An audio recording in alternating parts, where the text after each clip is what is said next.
Okay, hi class. Today we have a science lesson. For those of you who I don't teach, my name is Mr. Charlie, and today we're going to be learning more about our solar system. Okay, so let's begin. So here we've got the sun and the planets. Does anyone know the order? If you do know the order, say it out loud now, and I'll try my best to listen through the screen.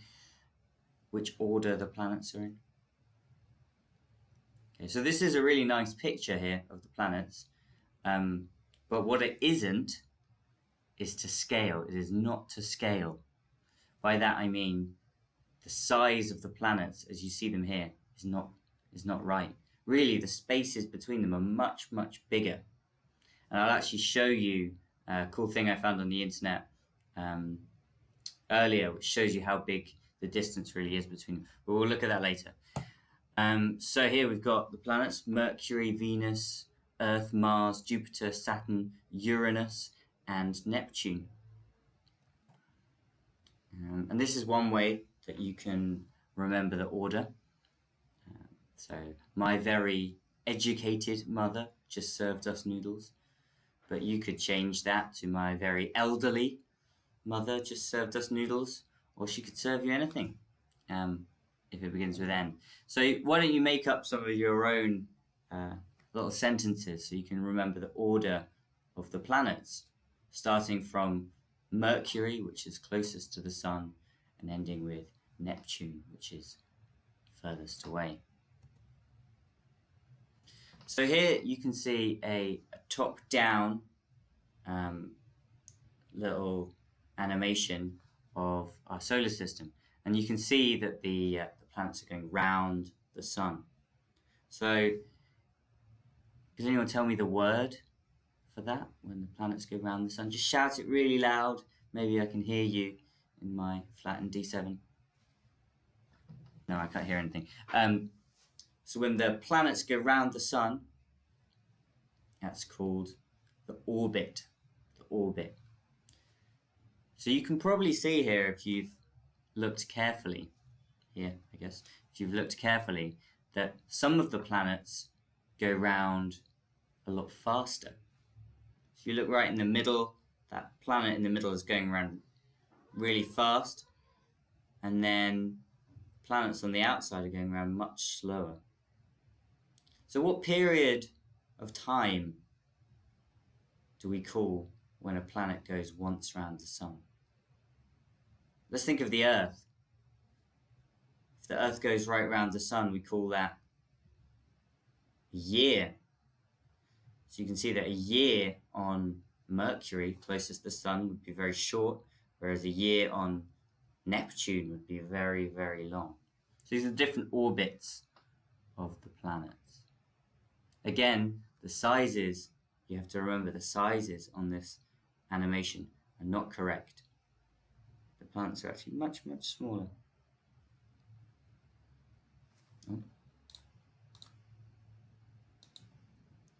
Okay, so here we can compare the time it takes to orbit the sun. We'll just quickly look at this. So Earth takes 1 year to go around the sun, whereas Mercury just takes 0.2 years. And then you go right out to Neptune, it takes 164.8 years to go once around the sun. So that means that a year on Neptune is 164.8 Earth years. It's very strange. So maybe you can try and work out how old you would be if you were born on Mercury, and then work out how old you'd be if you were born on Mars. Yeah, very interesting. Okay, so we split these planets in half down the middle. Why do we do that? It's because they're different. The inner planets and the outer planets. But they've also got different names. That's the rocky planets, because the planets are predominantly made of solid rock, as you guessed it. So the closest one, we'll start here with Mercury. So Mercury is very close to the Sun, and it's a little bit bigger than the Moon that goes around the Earth. So Mercury is a little bit bigger than that.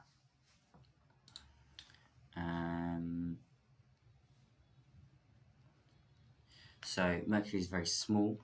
It's the smallest of all the inner planets. Has the thinnest atmosphere of any of the rocky planets, and this is actually because the particles that come off the Sun, the solar wind, like blasted away and pushed away all the atmosphere. So there's no atmosphere on Mercury, or very little atmosphere. If you were on the Moon, I think this is interesting. If you were on Mercury, you'd be 38% of your weight on the Earth. So you'd be really light. That'd be nice. If you're trying to lose a little bit of weight, just go to Mercury. Now, when the Earth spins, when it goes round one spin, that's day and night, right? So the Earth spins once around in one day and night period. Okay? But Mercury doesn't spin so fast, so it would last 176 Earth days to have a day in Mercury. Very confusing. And a year on Mercury is shorter than a day. A year on Mercury is 88 Earth days. So how old would you be on Mercury? So what I want to do when we talk through all these planets is I want to think about, is it somewhere we could live? If we were looking for another place to live other than Earth, where would we choose? And why would we choose that planet? So if we look at Mercury, it doesn't have an atmosphere. Atmosphere is like this protective blanket, right? Protects you from the cold, but also the heat. Mercury doesn't have that. And it's close to the Sun.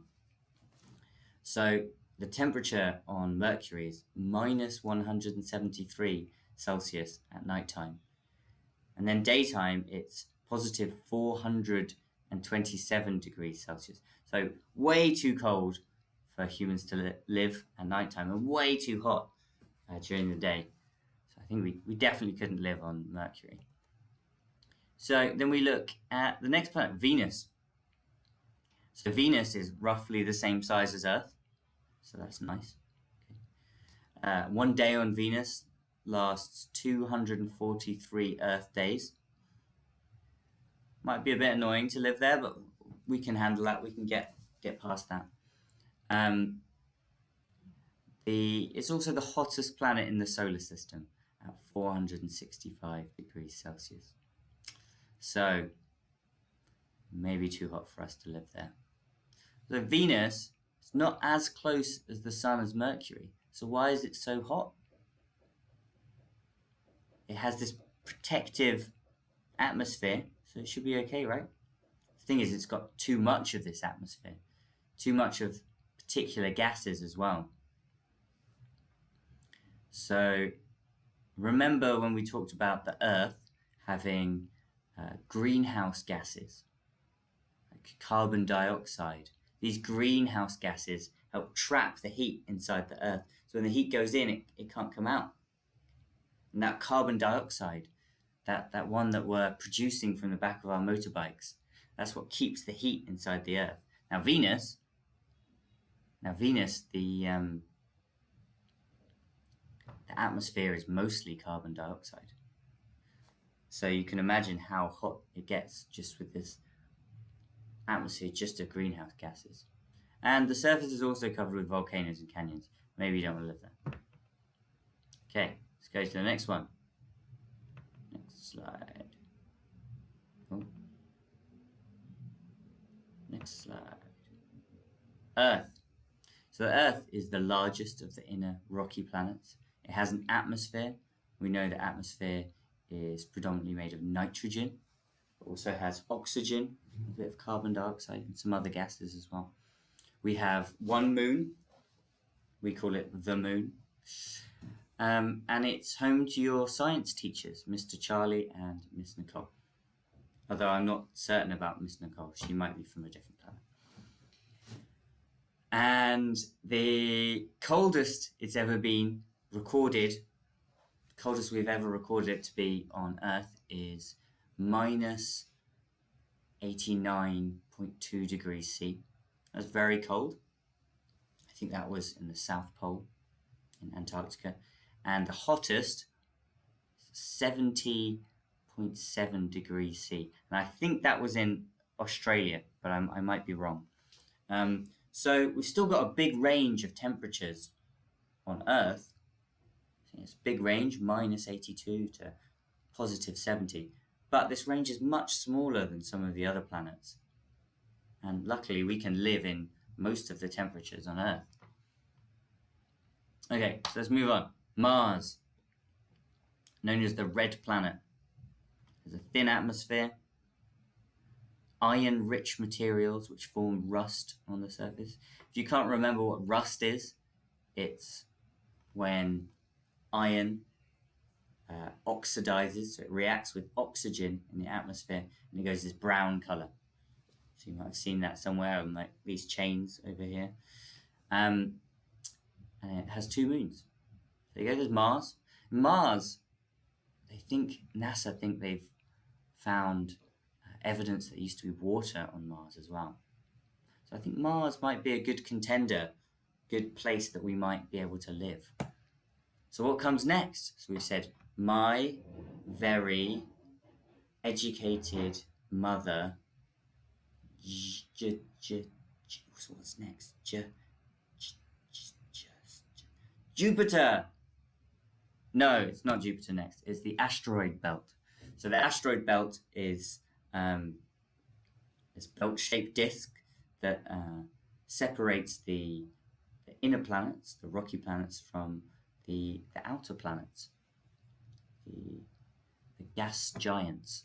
So this is made of asteroids. So these are mostly big lumps of rock, huge lumps of rock, the size of cities or countries, and they just float in this big space. And as you can see over this way, Jupiter's orbit is much, much wider. It's much further out. Okay, so the gas giants. We've got Jupiter, Saturn, Uranus, and Neptune. So if you look at this cross-section of some of the gas giants, see we've chopped them open like a piece of cake. So they're massive, really huge. Look at Jupiter compared to Earth. But when you look closely, you can see that the rock part of Jupiter is actually really tiny. Just a little rock bit in the middle. Then we have this big amount of this kind of liquidy metal and helium all sloshing around. And then the outside is this thick layer of gas. So really there is no way you could live on Jupiter and Saturn. Unless, of course, you lived on a big balloon floating in the atmosphere. Some scientists have actually suggested that you could do that, live under a big hot air balloon floating in the atmosphere. But that doesn't sound very nice to me. So Jupiter, largest planet on the solar system, absolutely huge. It's got all these different color bands due to the different particles, the different materials that make up Jupiter. It has 67 moons, and it has this giant red spot, which is a gigantic storm, like a big tornado or hurricane, and it's been going on for more than 100 years, and it's twice the size of the planet Earth. So Jupiter, cool. I think Jupiter is my favorite planet. Saturn. Saturn is another gas giant, atmosphere of hydrogen and helium. It has these beautiful rings around the outside, and they're made from ice and rock. and it takes about 10.7 hours to rotate on its axis. One Saturn day is 10.7 hours, and 29 Earth years for once around the sun. On to Uranus, which is how we're going to pronounce that, Uranus. It's an ice giant. It's called an ice giant because it's made from lots of different icy materials. It's made of icy water, but icy methane, and icy ammonia, all these different chemicals, but all very cold and icy. Uranus actually floats or orbits on its side for some reason. Not sure anyone knows why. And it has these beautiful rings. They're very hard to see, but the rings are over the top and under the bottom. And the average temperature is minus 353 degrees Celsius. So really way too cold to live there unless you really like cold temperatures. But even then, I think too cold. And then finally we've got Neptune. This is the last planet, the most distant from the sun and the coldest planet in the solar system. Also called an ice giant. It's really far away, it's really cold, and it's blue. There we go. So, afterwards, what about Pluto? Where's Pluto? Now, I'm sure you all know Pluto is no longer considered a planet. It's considered a dwarf planet. Now this, you won't be tested on this, the Kuiper Belt, because it's not meant to be part of the lesson, but I think it's interesting to know. So the Kuiper Belt is what comes after Neptune. And it's this big ring of icy lumps of asteroids, big, huge lumps of ice. Okay, and they all spin round further away from Neptune. This is called the Kuiper Belt. The Kuiper Belt. And Pluto is actually part of the Kuiper Belt. So before we thought Pluto was its own planet, now we know it's actually just the biggest lump of ice floating around in the Kuiper Belt. And then you go beyond that and there's more different areas in the solar system. But we're going to stop here today. I think that's the best place to stop. I've got some videos we can watch. So this should show us what the sun would look like if you were on different planets in our solar system. Let's try and watch that one.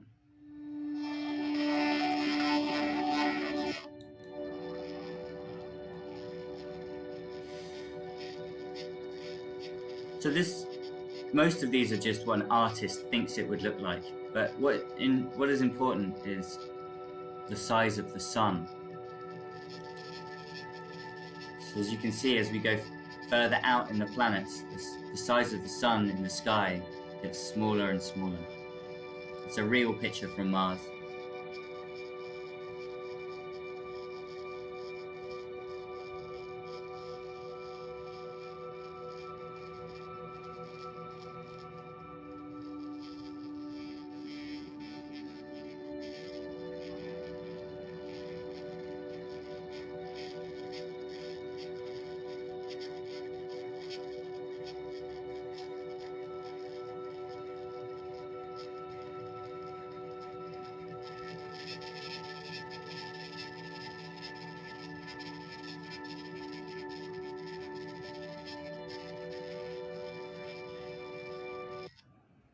So by the time you're out in the Kuiper Belt on the dwarf planet Pluto, the sun is just a tiny dot in the sky. One more thing I want to tell you about is the Goldilocks zone, also known as the habitable zone. So if you remember, Goldilocks was from the children's story, and she broke into a house owned by some bears. For some reason she broke in and she started using all her stuff. So she starts sitting on their chairs. She's like, oh, this chair is too big for me. And she tries the other chair, oh, this chair is too small for me. And then she picks the other chair and she's like, oh, this chair is just right. That one's too big, that's too small, this one's just right. And she eats some soup, porridge, I'm not sure. And she eats one of them, she says, oh, this is too hot. Oh, too hot. And she eats another one, she's like, too cold. And she eats the third one, she says, oh, this is just right. So the Goldilocks zone, or the habitable zone, we can apply that to planets that go around the sun. So here we have a planet in that habitable zone, or the Goldilocks zone around the sun. So it's not too hot that you would die if you lived there, and it's not too cold that you would also die if you lived there. It's just right. It's just the right temperature. And this zone is usually quite big, so the Earth or the planet could be anywhere in this zone and still be habitable, still be a good temperature to live in. And the important part of the Goldilocks zone, why it's important, is that we can look at other stars and see planets orbiting around other stars, and we can work out what planets they have that are in the habitable zone. By doing this, we can find planets that maybe have alien life. It's most likely where we think aliens would be. And also we could find another place that humans could live in the future. So all very cool. Right, I want to show you this this thing I found on the internet. This shows you the real distances in the solar system. Okay, so if the moon were only 1 pixel, so 1 pixel is just 1 dot. And then it's showing this real scale of the solar system. So, and it's called a tediously accurate. Tedious means boring, because it's really a long way. So the sun, okay, you can see here, I don't know where the screen is, but you can see the moon is just 1 dot, 1 pixel, 1 tiny dot. And then the sun is this big. And then we can scroll, go all the way out here. Just went 10 million kilometers.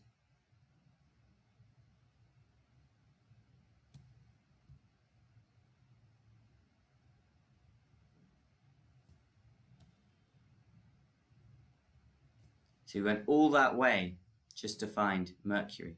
You see Mercury here, as we said, a little bit bigger than the moon, about the same size. Let's go to our next planet.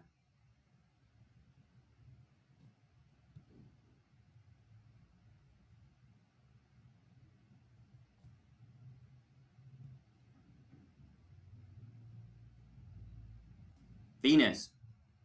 So Venus, about the same size as Earth, all the way out here compared to Mercury. So these distances are really big, and you don't get that from the pictures.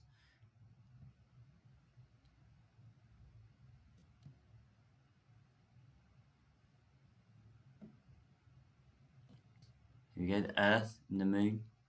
And this really shows you the Moon isn't right up close to the Earth. They're still quite far away. They're both tiny.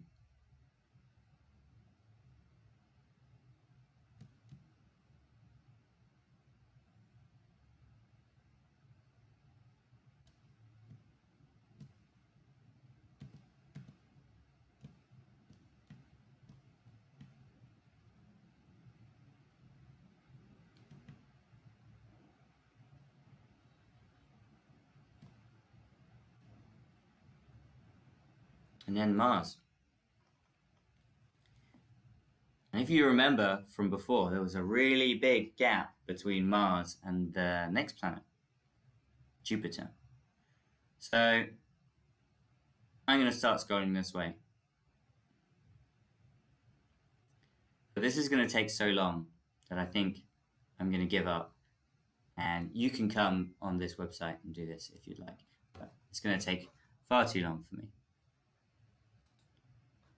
Okay. I've got a few more links for some good sources of information. NASA is obviously a very good source for information on the planets.